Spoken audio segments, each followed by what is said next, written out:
vittoria 3-1. Allora Davide, qui un piccolo pensiero di questa partita? Sì, penso che il risultato ci sta anche un po' stretto per quello che comunque abbiamo macinato in campo, una dimostrazione che il miglior portiere, cioè il miglior giocatore della serata è stato il loro portiere.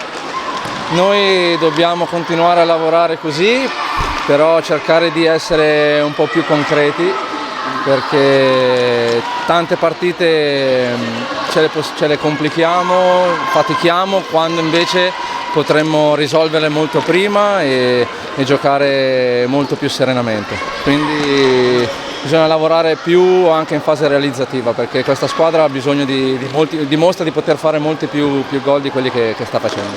Sì, sono completamente d'accordo, insomma, tante occasioni sprecate da ambo le parti, noi abbastanza clamorose, ecco.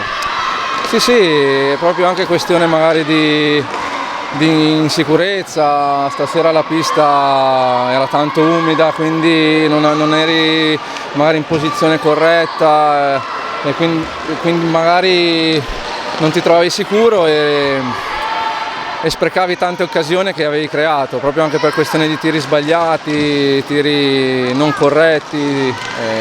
Noi dobbiamo però essere più cattivi lì e cercare di fare più gol. Comunque, ecco, mi piace perché di solito si tende insomma un po' a cercare alibi, ma però in questo momento devo dire che la pista non ha per niente aiutato, ecco, entrambe le squadre si vedevano un po' in certi momenti anche forzate a dire non faccio uno scatto per paura di scivolare, proprio all'ultimo non si stava in piedi.